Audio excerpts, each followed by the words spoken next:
Salut les amis, on sait tous qu'entreprendre est un parcours semé d'embûches et qui n'est pas toujours facile. On se retrouve face à une montagne de problématiques et de prises de décision au quotidien. Il devient donc indispensable de s'entourer des meilleurs dans leur domaine pour nous aider à faire de nos projets des succès. L'objectif de chaque épisode est répondre à une problématique bien précise avec des solutions concrètes que tu peux implémenter dans ton business dès demain. Je suis Alexis Bouvet, cofondateur de l'agence Cvisu et de la marque Tailleur, et je te souhaite la bienvenue dans Conseil d'amis, le podcast qui apporte un maximum de valeur pour les entrepreneurs. Bonne écoute. Bonjour à tous, bienvenue les amis dans Conseil d'amis et bienvenue pour ce nouvel épisode. Aujourd'hui, on est avec Axel Kaletka, bien prononcé, qui est freelance du coup en inbound marketing B2B et qui se spécialise, mais en tout cas qui a un fort attrait pour les SaaS. Aujourd'hui, Axel va nous expliquer comment booster justement sa croissance quand on est un SaaS, parce que effectivement là c'est un secteur qui est en plein essor, on cherche du revenu récurrent, il y a quand même de très belles opportunités, mais derrière c'est compliqué de se démarquer face à toute la concurrence. Axel, tout d'abord, comment vas-tu? Bonjour, écoute, ça va bien, merci pour l'invitation, hein, super flatté d'être avec toi. Avec grand plaisir. Axel aussi a un podcast, donc je le mettrai dans les liens de l'épisode, vous pourrez aller le voir, c'est très intéressant. Du coup, Axel, est-ce que tu peux te présenter en quelques phrases pour expliquer à qui tu es, pour ceux qui nous Ouais, écoutent? moi je suis Axel, du coup j'ai 32 ans, j'habite à Marseille depuis une dizaine d'années et je suis papa de 2 garçons qui ont 2 ans et demi. Donc c'est l'essentiel de mon taf et à côté, comme tu le disais, je suis freelance, du coup, en inbound marketing B2B, spécialisé dans les SaaS. En fait, j'étais responsable marketing, pour un SaaS B2B, dans ma carrière quoi et du coup aujourd'hui, Mhm.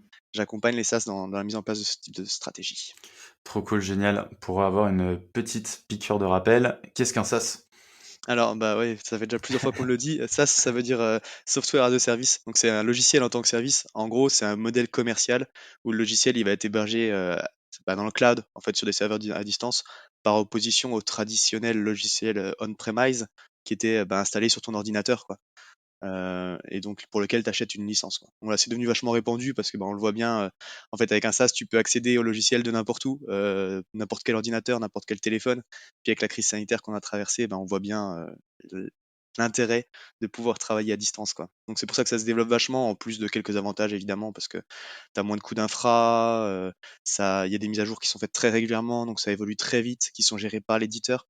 Là où en fait, avant dans le logiciel, les éditeurs, ils travaillaient sur des nouvelles versions qui sortaient tous les ans pour lesquelles tu devais racheter une licence, tu vois? Et Ouais. c'est très lourd, tu faisais les mises à jour toi-même, voilà. Donc c'est un nouveau modèle qui est beaucoup plus vivant et beaucoup plus pratique, qui se déploie beaucoup plus rapidement. Trop cool. Ouais, effectivement, c'est un truc en plein essor. Aujourd'hui, quelles sont les grandes différences que tu verrais avec, justement les business, on va dire traditionnels, les entreprises qu'on voit aujourd'hui et les SaaS qui aujourd'hui se développent? Ouais, pour moi, il y en a 2 principales des différences. La première, et ce qui fait l'attrait vraiment de ce type de modèle-là, c'est ce qu'on disait un petit peu sur le modèle économique, c'est que c'est des modèles à l'abonnement, en fait. Tu vas payer un abonnement mensuel ou annuel, tu vois? Qui crée des revenus récurrents. Donc c'est un modèle économique qui est super vertueux, qui est très prédictible et qui est scalable. C'est là où c'est différent, en fait, si tu veux, par rapport aux entreprises classiques, c'est que d'habitude, tu regardes beaucoup le chiffre d'affaires.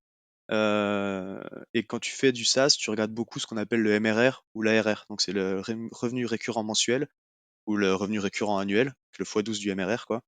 Et ça, c'est différent du chiffre d'affaires dans le sens où quand tu signes un client le 1er juillet, en fait, ton chiffre d'affaires, ça va être, de juillet à août.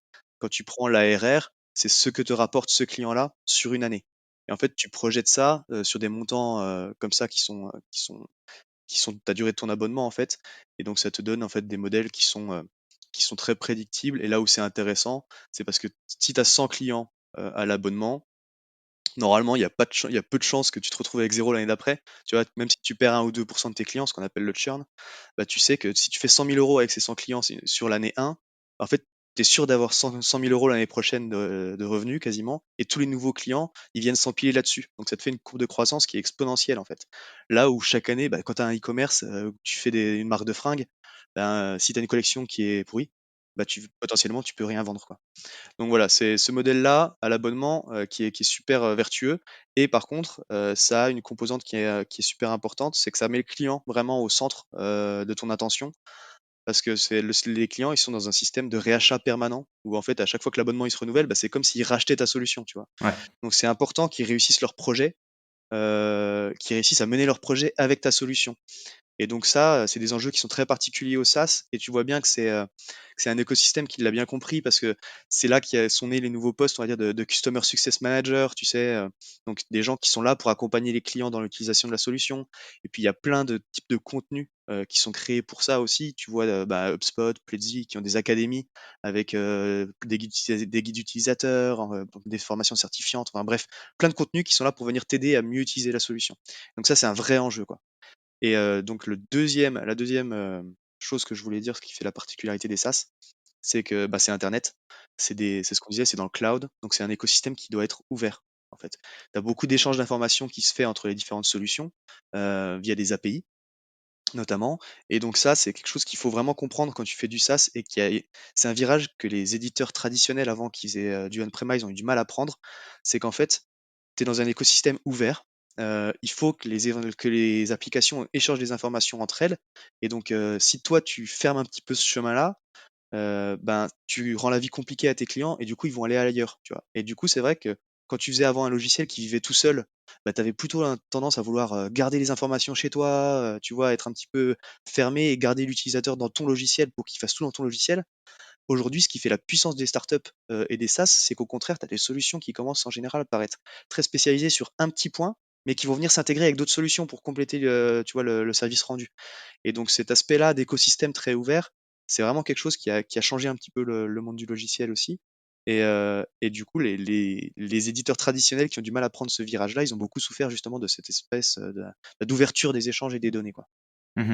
Ouais, je suis entièrement d'accord avec toi, je te rejoins totalement sur le côté, interaction, outils qui s'intègrent entre eux.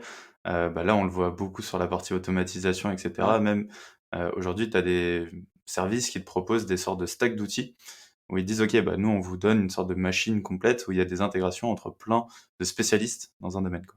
Ouais, bah, tu le Donc vois bien, pas mmh, surtout, il y a tu plein de logiciels comme ça qui le mettent en avant justement sur leur site. On s'intègre facilement avec, bah, quand tu as un CRM par exemple, tu mmh vois? Ah bah, ouais, vous pouvez collecter vos données, bah, depuis, Lemlist, tu vois? Tu fais tes campagnes d'email et puis ça va intégrer directement dans ton Salesforce ou dans ton HubSpot ou dans ton, Pledzi ou enfin, tu vois? Dans tous tes logiciels que tu peux utiliser et c'est les interactions entre les uns et les autres qui font aussi la puissance d'un logiciel. Ouais, entièrement d'accord. Du coup, aujourd'hui, un SaaS qui veut se lancer, dans ce grand bain, comment il fait pour se démarquer? Ouais. Pour justement générer de la croissance? Je pense que toi, tu es très tourné inbound. Voilà, quelles sont un peu les solutions selon toi, les leviers de croissance que tu as quand tu as un SaaS? Ouais, alors même plus que l'inbound, je pense que les 2 conseils que je peux te donner par rapport à ça, alors ceux qui attendent une recette miracle, magique, un hack, ils vont être déçus parce qu'il y a pas de raccourci vers le succès, tu vois? Quand tu fais il y a si ton produit il se vend pas en organique, bah, c'est pas faire des ads, ou faire de la campagne automatiser des campagnes d'email qui va faire un miracle, tu vois? Mmh. C'est pas ce qui fait le succès d'un SaaS, c'est les bonnes bases, quoi. Heu, donc le premier levier de croissance qui est super important et qui est négligé par pas mal de SaaS et de startups en général, c'est le fondateur. Tu vois? Le OK. fondateur, c'est donc quand tu lances un produit, aujourd'hui on n'achète pas une liste de fonctionnalités. Les gens, ils achètent de la confiance, ils achètent de la réassurance et ils achètent à d'autres personnes. Et du coup, de personnifier sa société quand tu démarres, c'est vachement important. Tu vois, la coïncidence au moment où on se parle, je suis en train de lire, Founder Brand, de Dave Gerhardt qui OK. est, ancien CMO et CBO de Drift. Donc Drift, c'est un SaaS, c'est le SaaS, c'est la startup qui a connu la plus forte croissance de l'histoire des États-Unis.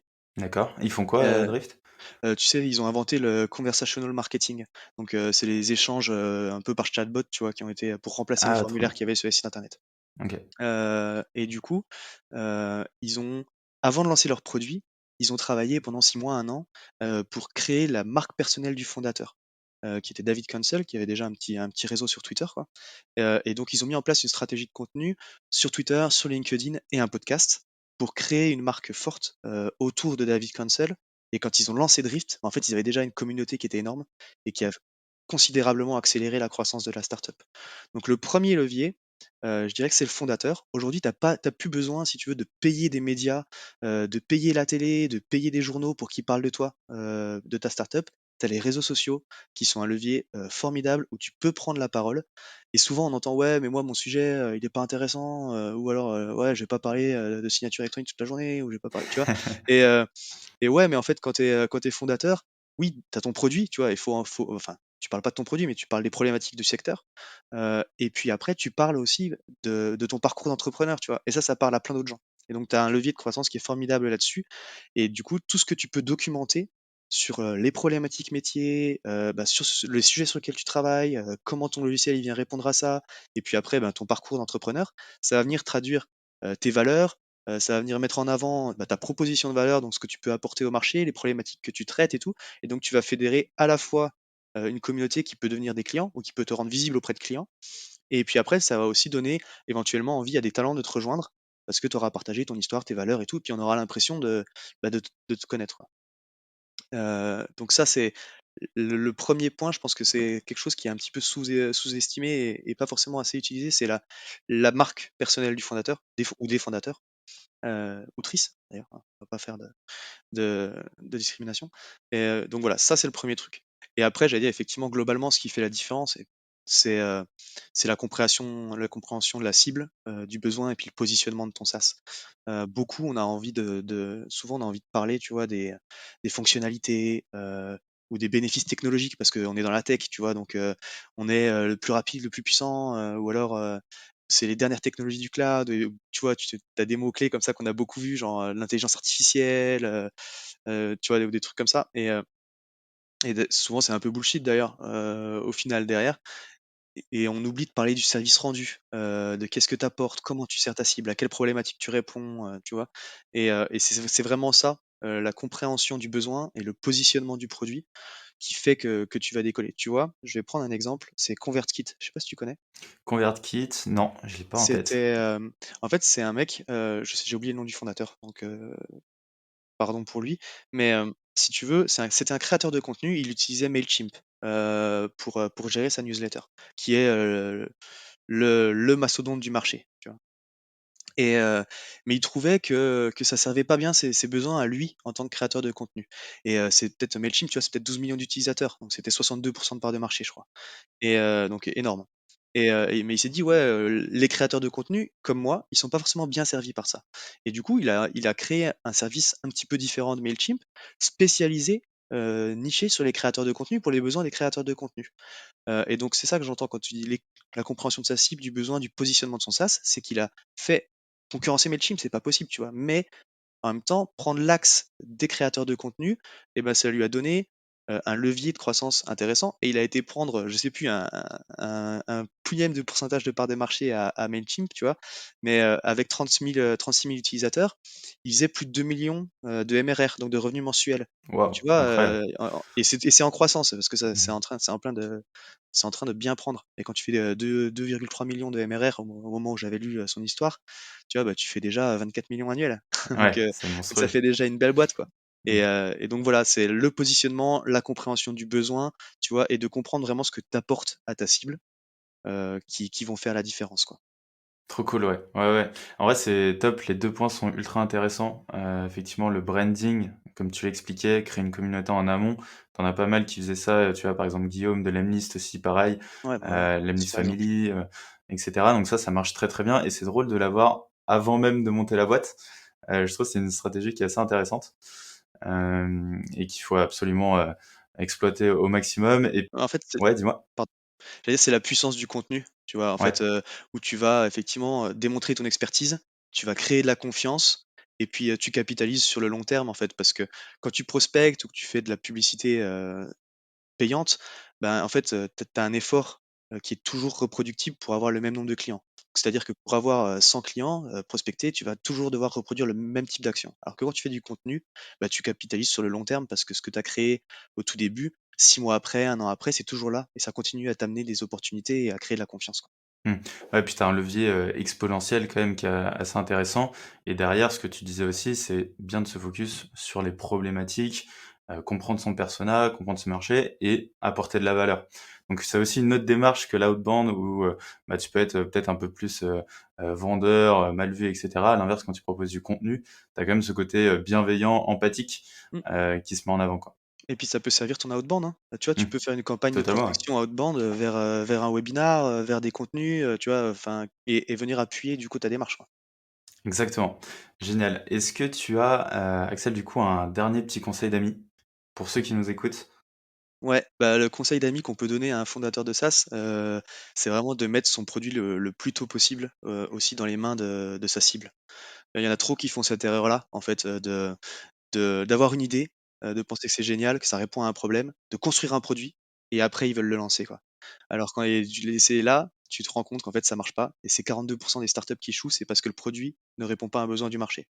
Alors qu'en fait, tu vois, normalement tu observes ton marché, tu creuses ton marché, tu comprends le besoin, tu discutes avec des gens, tu fais une solution, tu fais un MVP, tu vois? Vraiment, quel est le minimum que je peux faire pour répondre à ce besoin-là?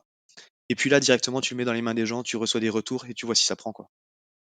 Donc tester son offre le plus tôt possible. C'est comme ça aussi que tu crées ta communauté, mine de rien, quoi. Si tu as Mmh. déjà des bêta-testeurs et tout, tu as du feedback, c'est du concret et en fait, tu co-construis, au Ouais. final, ton produit avec eux et ouais, franchement, ça a Mais pas de prix, presque, quoi. tu même pas besoin de produit, en fait, tu vois? Presque pour tester ton offre. Tu fais une landing page où tu présentes tes problématiques, là, tu mets un coup d'ads dessus sur ton marché, pour tester, pour diffuser un petit peu ton message, tu vois s'il y a des gens qui convertissent, puis après tu as ton pool de bêta-testeurs pour venir construire ta solution, quoi. Ouais, c'est exactement ça. Ça, c'est trop, trop cool. Génial. Bah, merci à toi, Axel, c'était très enrichissant, très intéressant. Où est-ce qu'on peut te retrouver d'ailleurs? Sur LinkedIn? Ouais, je suis, présent sur LinkedIn, donc il y a pas de souci, quoi. Très bien. Bah, je mettrai le lien de ton LinkedIn dans la description et de ton podcast. Ouais, Et puis, bah, sinon, je te souhaite une bonne fin de semaine, du coup. Et je te dis à très vite. ouais, merci beaucoup, pour l'invitation, à bientôt. Prends soin de toi. Ciao, ciao. Salut. Si t'es arrivé jusqu'ici, c'est que cet épisode t'a apporté de la valeur. En tout cas, j'espère. Tu pourras retrouver tous les liens utiles en description. Et si tu as un pote, une pote ou un proche, par exemple, qui pourrait être intéressé par cet épisode, je t'en prie, partage-le. Tu peux également mettre 5 étoiles sur Apple Podcast et t'inscrire à notre newsletter Conseil d'amis qui te filera plein de tips tous les mois. On peut se retrouver sur LinkedIn ou par mail à alexis@conseil-ami.com. Bon, je te dis à très vite. Ciao, ciao.